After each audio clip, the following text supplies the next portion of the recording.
At my son's hospital deadline, my own sister laughed. Why should your kid matter? So I cut the whole family off and watched them begging. People always tell you family means everything, but no one warns you how easily they'll gut you for their own comfort.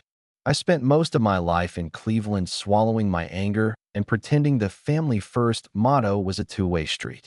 My parents, Ruth and Frank, loved preaching sacrifice, so long as the cuts came from my side. My little sister Casey was their golden ticket. Every crisis was hers, every bill covered, every mistake forgiven. Lucas, her boyfriend, bounced between jobs and pipe dreams, always getting rescued by my folks. For 2 years, I did nothing but grind. I took extra hours at the garage, sold my stuff, and kept my head down.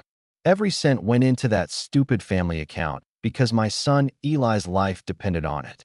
He's 7, born with a rare heart problem, and every day I woke up knowing I couldn't slip, not once. I skipped every luxury. Friends begged me to relax, but I watched my bank balance like a wolf, hunting every dollar for Eli's surgery. I never let Casey or my parents forget what the money was for. This is for Eli.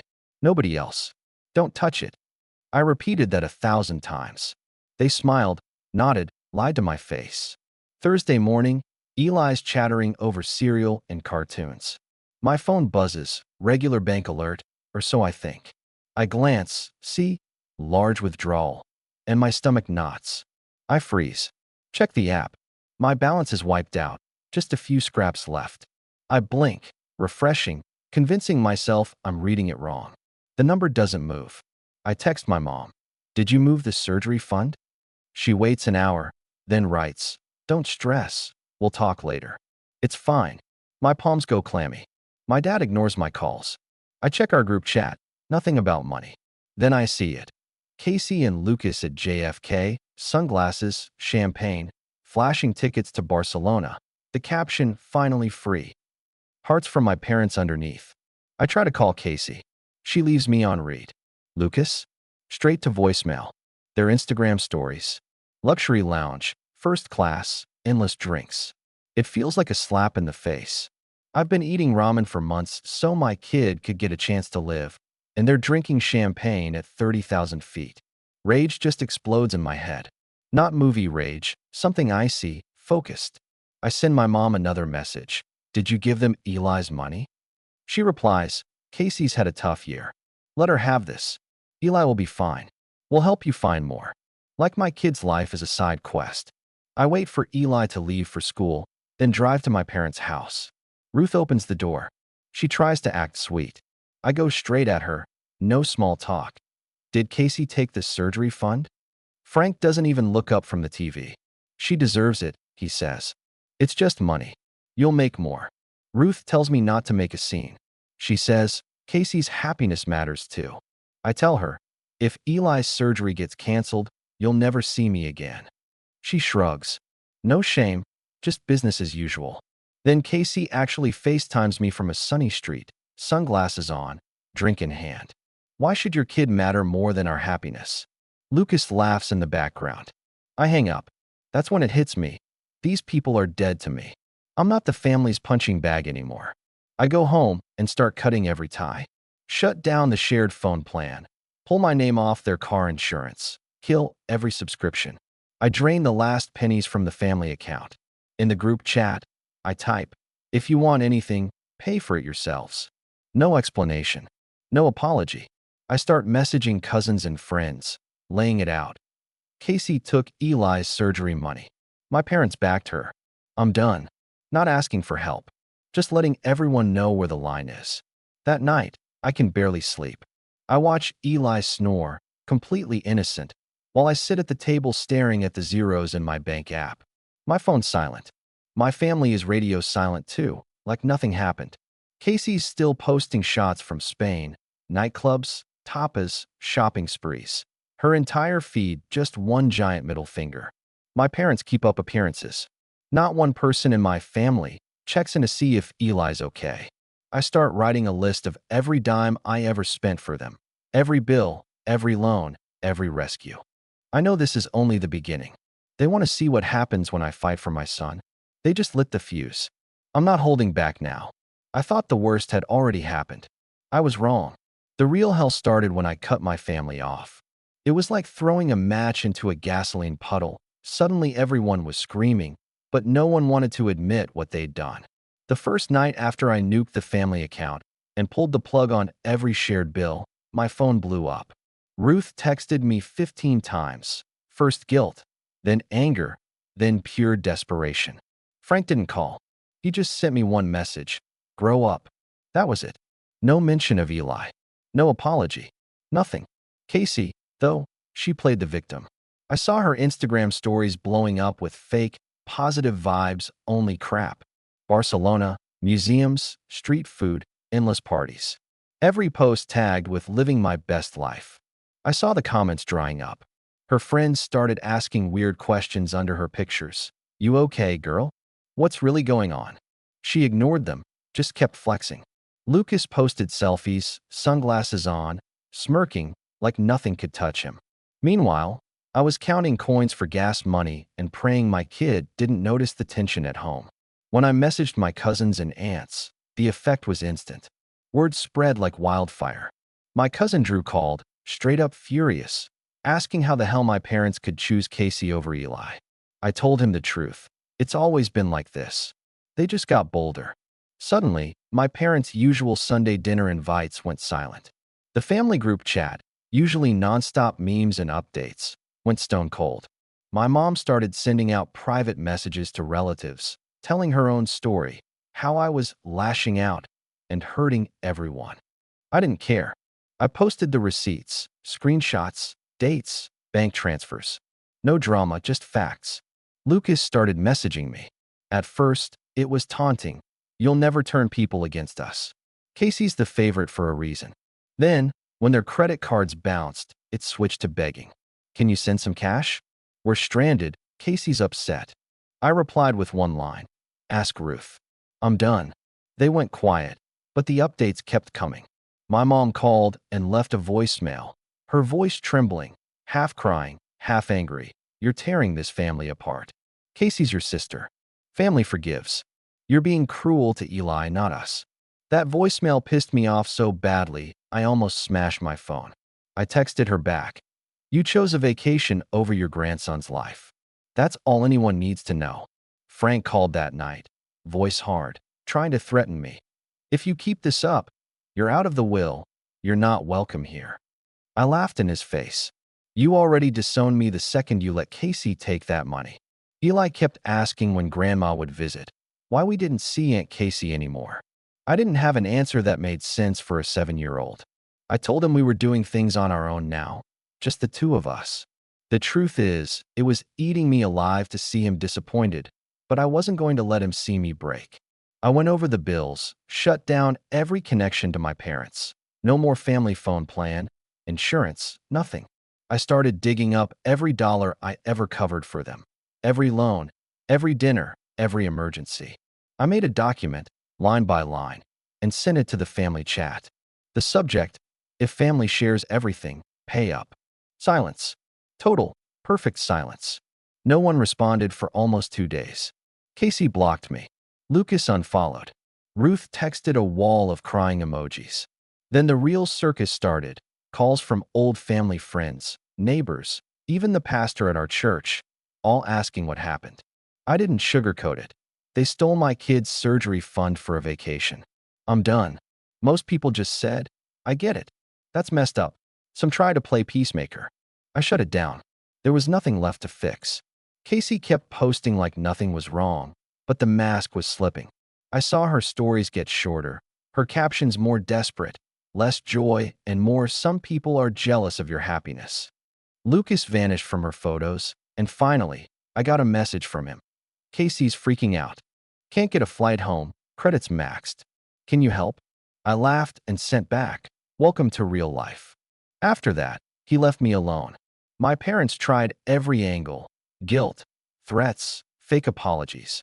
Ruth even showed up at my apartment one night, pounding on the door, shouting, how could you do this to us? I let her scream until she got tired and left. When Eli asked who was yelling, I just said it was someone lost. That night, I started reaching out for help. Fundraisers, local groups, friends. I was determined Eli would get his surgery, even if I had to fight alone.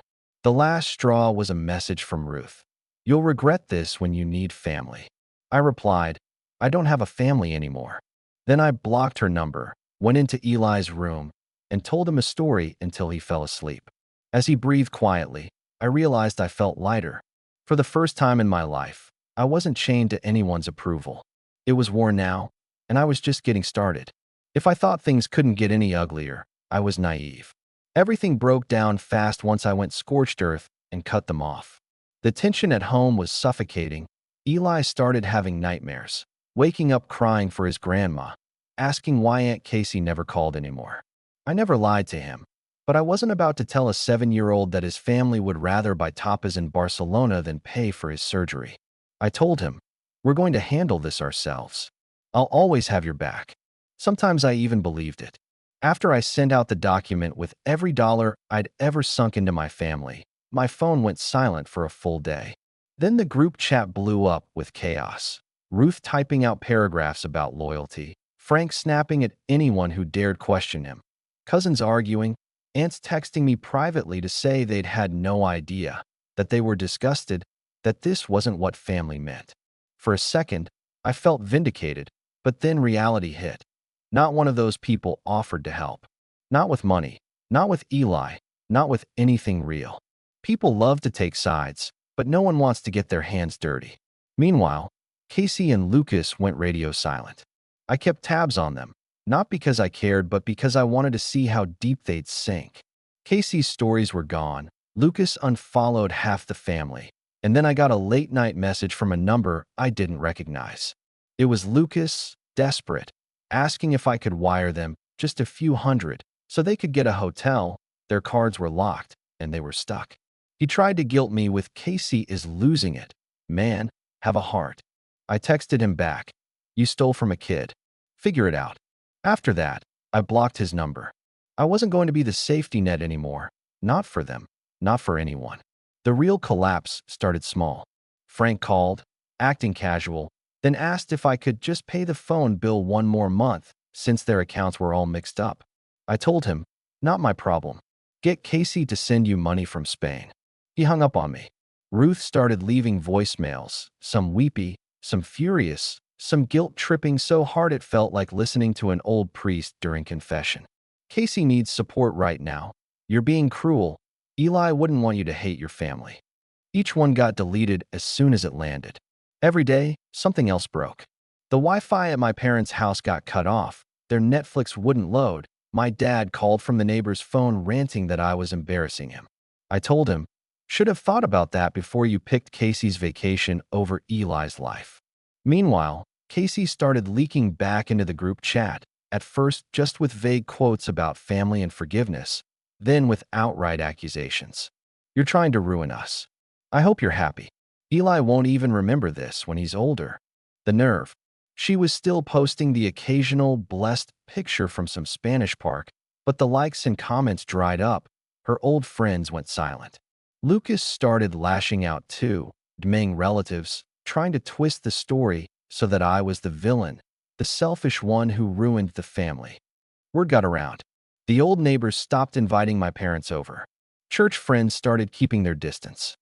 My parents were used to having a crowd for every barbecue, every holiday. Now nobody wanted to be in the same room. Ruth called my cousin Drew in tears, begging him to talk some sense into me. Drew told her, "He's right. This is all on you." I got messages from strangers who'd heard about the surgery money scandal, people asking if it was really true. I never denied it. I sent them the document, every line item, every transfer, every time I paid for someone else's mistakes. After that, most people just stopped asking. Casey and Lucas ran out of cash halfway through their dream trip. Suddenly, their stories were all about unexpected struggles and toxic people trying to bring them down. She started selling her clothes online. Lucas tried to get gigs as a street musician, but it never covered more than a night or two in a cheap hostel. When they finally called Ruth for help, my mom tried to come crawling to me. "Just a loan. Just a little, until Casey gets back." I told her, "Pay back Eli's surgery fund, then we'll talk." She screamed at me, called me heartless, said I'd regret it when I was old and alone. I hung up. I didn't care anymore. The only regret I had was not drawing the line sooner. Eli's medical deadline got closer and closer. I spent every night researching, calling anyone I thought might be able to help, local charities, old friends, even a couple of doctors I'd met through work. I swallowed my pride and launched a fundraiser, told the story without hiding anything. My family stole my son's surgery fund. I need help. The support came in waves, strangers donating $10 here, 50 there. An old coworker set up a GoFundMe. Within a week, we had a third of what we needed.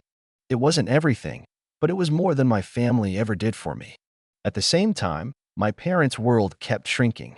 They built their reputation on being the big-hearted family, the ones who were always helping, always giving. Turns out, most people were just tired of being used. One by one, those bridges burned. Ruth tried to throw a family barbecue. Only 2 people showed up. Frank went to church alone, sat in the back, left before the service ended. Even their old friends started sending me messages, heard what happened, just wanted to check on Eli. I appreciated it, but I didn't need sympathy. I needed my son safe. Casey and Lucas made it back to Cleveland after 2 months, broke and looking like they'd aged 5 years. They tried to act like nothing happened, but nobody wanted to see them. Ruth let them crash on the couch, but the house was cold, full of tension. I got a text from Casey, a wall of whining about how life is so hard, how no one will help us now. I told her, "You did this to yourself." After that, she blocked me. I didn't care. Meanwhile, Eli kept asking about the surgery, if we could afford it, if his heart would ever feel normal. I lied. I told him we'd figure it out. Every time I looked at him, I felt both proud and gutted. Proud that he trusted me, gutted that my own family would let him suffer. But something changed in me that summer. I realized I didn't need them. I didn't need their approval, their fake love, their empty promises. Every dollar I raised for Eli was another nail in the coffin of the family I'd once believed in. Just before the fundraiser deadline, a stranger donated the last chunk of money. No note, just the payment. Eli got his surgery date. The relief was pure, cold, almost numb. I never celebrated, just sat on the edge of my bed and let the exhaustion settle in. I told my family nothing. Ruth found out from a neighbor. She tried to show up at the hospital, but I told security not to let her near us. She left a note at my door. "Family is all you'll have when you're old and broken." I tore it up. Eli made it through the surgery. He came home with a scar and a new chance. I watched him sleep, finally breathing easy. I knew then I would never forgive my family for what they did. And I swore I would never let them back in, not even if they begged on their knees. Eli was home, recovering, the scar still red on his chest, and suddenly it felt like there was a wall between us and the rest of the world.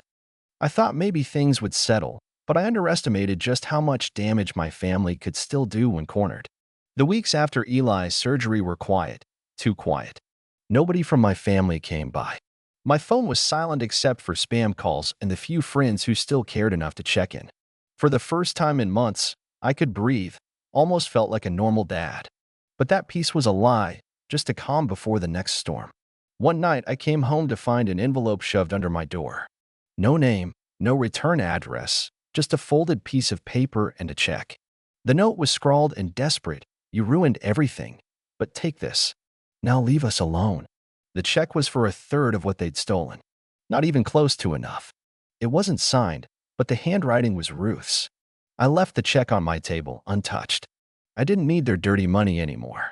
A week later, Casey started posting online again. Her stories were different now.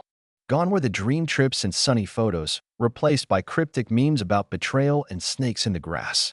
She was spiraling, blaming everyone but herself, demeaning old friends, trying to get people back on her side. I watched her try to twist the narrative, telling anyone who'd listened that I was an abuser, that I'd stolen from her, that Eli's surgery was some kind of scam. Nobody bought it. She got roasted in the comments. Old friends called her out, told her to grow up. Lucas tried to defend her, but just made it worse, starting fights in group chats, lashing out at anyone who sided with me. Frank and Ruth weren't handling the fallout any better. Church friends ghosted them. Aunts and uncles blocked their numbers. Nobody showed up for family dinners anymore. I heard from Drew that Frank had started drinking again, snapping at everyone, blaming Ruth for losing control of the family. Ruth kept sending me long emails, pages of apologies and excuses and demands all tangled together, switching tone from "please forgive us" to "you owe us everything" in the span of a paragraph. I stopped reading them. I didn't care what they had to say. Their words were empty, just noise. Lucas finally snapped and tried to confront me in person. He showed up at the garage, wild-eyed and shouting, claiming I'd ruined Casey's life and left them both homeless. I stared him down, not flinching, told him, "You made your own choices. Take responsibility." He threatened to call the police, sue me, drag my name through the mud. I laughed in his face. "Go ahead. I've got every receipt, every message. You'll lose." He stormed off, but I knew he was finished. Without Ruth and Frank's money, he was nothing. Casey was just as lost, bouncing between couch surfing and cheap motels, her pride the only thing she had left. As weeks dragged on, Ruth's desperation turned ugly. She started showing up at my apartment, banging on the door, shouting so loud the neighbors threatened to call the cops. One night, she waited outside the school when I picked up Eli. She tried to guilt-trip him, telling him his dad was cruel, that family was all that mattered. Eli came home crying, asking what he'd done wrong. That was the last straw. I called Ruth and told her if she came near Eli again, I'd get a restraining order. She sobbed, called me a monster, begged me not to ruin what was left of the family. I hung up, blocked her number for good. But the chaos didn't stop. Frank started reaching out to everyone we'd ever known, spinning stories about how I'd turned the family against them, how I'd brainwashed Eli, painted them as monsters. I ignored every rumor. My real friends knew the truth. The few relatives who still spoke to me kept their distance, too scared to pick a side. My life shrank down to just Eli and me: work, school, home. The silence was a relief, but it was also a cage. Some nights I lay awake, wondering if I'd ever actually get free of them, if they'd ever pay for what they'd done. Then, just when I thought nothing else could happen, the police showed up at my door. Not a full raid, just 2 officers, calm but serious. Ruth had filed a complaint, accusing me of theft and elder abuse, saying I'd stolen from the family and left my parents destitute. The officers asked a lot of questions, took copies of my documents, bank records, every message and transfer. I gave them everything. I told them about the surgery, the stolen money, the fundraiser, all of it. After an hour, they apologized and left. No charges. I watched them drive away and realized how desperate my family was. They'd rather destroy me than admit they'd lost. News spread fast in our neighborhood. People talked, but most didn't say anything to my face. One old neighbor brought over a casserole, handed it to me without a word, just a look of understanding. I realized that I wasn't alone, not really. People knew. People saw. Eli was healing, finally smiling again, sleeping through the night without nightmares. One evening, he asked me if we'd ever see Grandma or Aunt Casey again. I told him, maybe someday, but for now, it's just us. He nodded, and for the first time since this all started, I didn't feel like I was lying. We were free in a way that hurt and healed at the same time. A few weeks later, I got a letter in the mail, no return address. Inside was a photo of Eli as a baby, back when the family still pretended to love us, and a single line, "Don't forget where you came from." No signature. I burned it that night. It's strange, the things you hold on to after a war. Eli's laugh, the peace at home, the absence of drama. I lost a family, but I kept my soul, and that was worth every scar. The silence after everything felt fake, like that eerie stillness right before a tornado rips the roof off your house. I got used to not jumping every time my phone buzzed, to leaving Ruth's emails unread and Casey's blocked forever. Eli found his rhythm, went back to school, even made a new friend or 2. It started to feel like life might actually stay peaceful, that maybe I could move on. But every quiet moment came with the sense that something unfinished was lurking just out of sight, waiting to hit me in the teeth. Weeks turned into months, and then, right as spring bled into summer, the last act kicked in. I came home one afternoon to find an official-looking envelope in the mailbox. Not a bill, not junk, legal letterhead. I went cold. Inside was a summons. Ruth and Frank had filed a civil suit, dragging me to court for family restitution and emotional distress. They wanted damages. They wanted the surgery money back, with interest. They wanted on paper, for me to pay for their humiliation. The words felt insane. I read it 3 times, just trying to convince myself it wasn't a sick joke. But it was real. I was being sued by my own parents, the same people who left my son for dead while they funded Casey's luxury meltdown. The next 2 weeks were a fever dream of lawyer calls and sleepless nights. I dug up every document, every transfer, every message, every single time I'd bailed them out.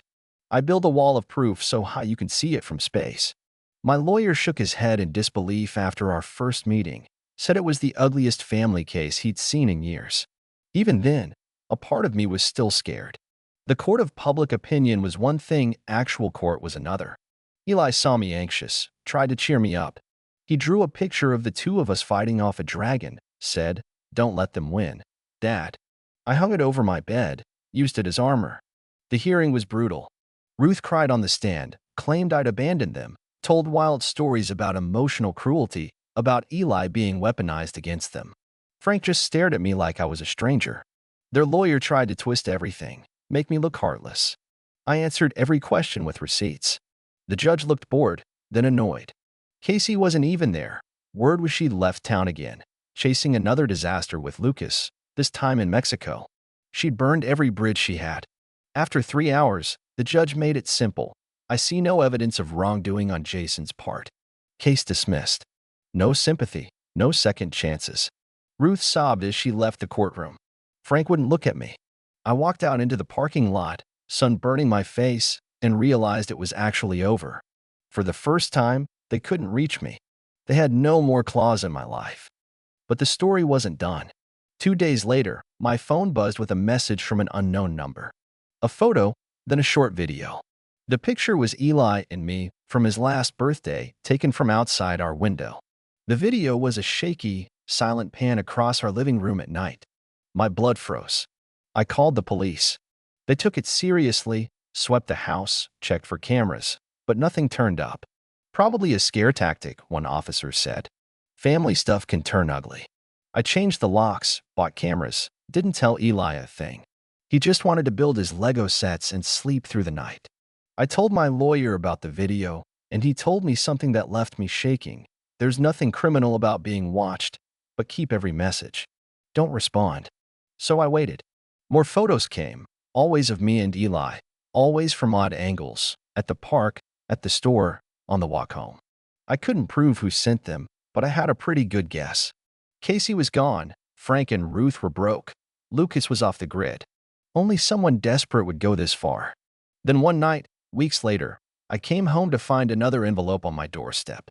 Inside was a single page, a bank receipt for a wire transfer, the exact amount stolen from Eli's surgery fund, plus interest. There was a note. "You win. Leave us alone. If you talk to anyone, the photos go public." No signature, but the handwriting was unmistakably Casey's. I just stared at it for a long time, hands shaking, not from fear, but from the shock of having the last word ripped away from me. I never told anyone about the photos. I cashed the wire and used it to start a college fund for Eli. Ruth and Frank moved out of state a month later. Word was they'd mortgaged the house and lost most of what was left. The family group chat died completely. Old friends sometimes asked about Casey. I always said I hadn't heard from her in months. It was true. Summer came and went, and our house was quiet for once. Eli healed. I worked. We survived. I kept the cameras, changed the locks twice more, stayed alert every day. Some scars never fade, but you get used to them, the way you get used to old pain in your bones. One morning, Eli asked, "Are we ever going to have a big family again?" I thought for a while, then told him the truth. We have a family. It's you and me. That's enough. The real twist? The very last letter. Months later, just when I'd started to believe maybe we were free, a plain white envelope came in the mail. No address, no return, just a single piece of paper. "Tell your son the truth someday." No signature. Nothing else. I stared at it for a long time, then burned it in the kitchen sink. I hugged Eli tight that night, tighter than I had in years. That's how it ends, or maybe how it starts again. Sometimes there's no forgiveness, just survival. Sometimes all you can do is build something new out of the wreckage. I don't know if my family will ever come back. I'm not sure I'd let them if they tried. But I know Eli's safe. and I know I never have to beg for anyone's love again. That's enough for me. That's all the family I need.